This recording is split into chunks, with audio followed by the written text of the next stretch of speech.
Welcome to Saranya சமையல். இன்றைக்கி நம்ம வெஜிடபிள் குருமா எப்படி செய்கிறதுன்னு பார்க்கலாம்.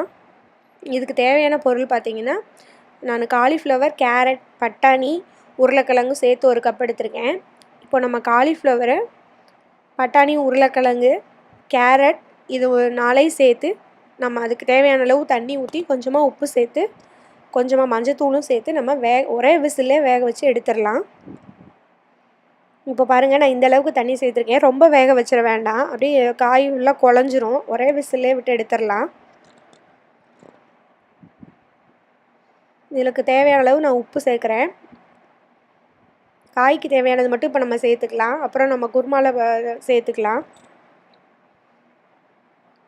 இதுக்கு ஒரு 1/2 டீஸ்பூன் மஞ்சத்தூள் சேர்க்குறேன்.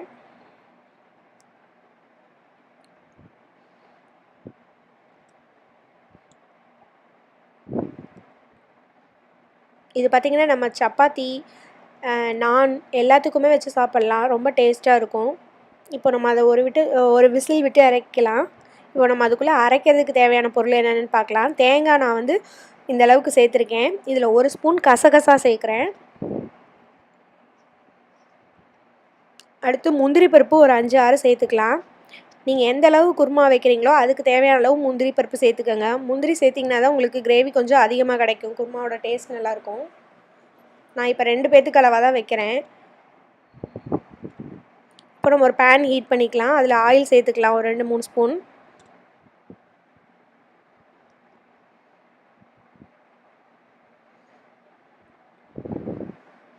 இப்போ இதில் பார்த்திங்கன்னா நான் பிரிஞ்சி இலை 1 சேர்க்குறேன், 2 கிராம்பு, பட்டை, ஏலக்காய் 2 சேர்க்குறேன்.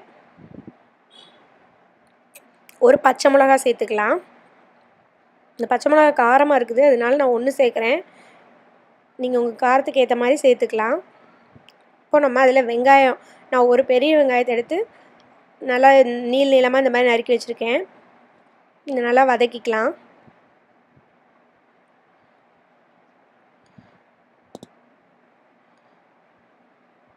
இப்போ இந்த வெங்காயம் நல்லா வதங்கிருச்சு பாருங்கள்.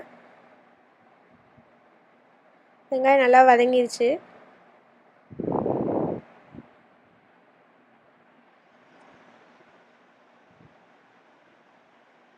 இப்போ நான் அதில் தக்காளி சேர்த்துக்கிறேன். தக்காளியும் சேர்த்து நல்லா வதக்கிடலாம். நம்ம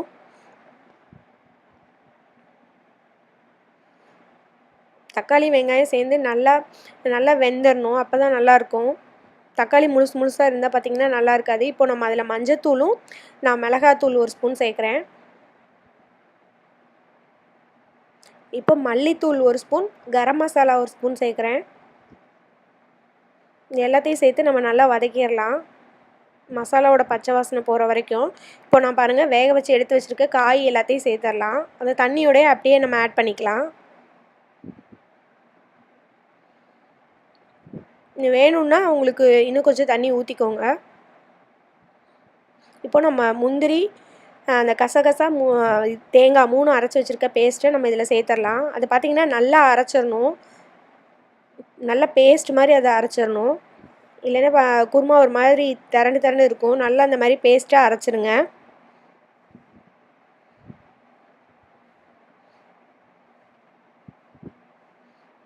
இப்போ நம்ம இதில் சேர்த்தாச்சு. இது நல்லா கொதிக்குது. இப்போ நான் என்ன பண்ணுறேன்னா, ஒரு 2 ஸ்பூனுக்கு வந்து தயிர் நல்லா மிக்சியில் அடித்து வச்சுருக்கேன். 2 ஸ்பூன் தயிர் அதோடு சேர்த்துட்டேன். கடையிலலாம் பார்த்திங்கன்னா அந்த குருமாவே ஒரு டேஸ்ட்டாக இருக்கும். ஏன்னா நம்ம வந்து வீட்டில் தயிர் ஆட் பண்ண மாட்டோம்.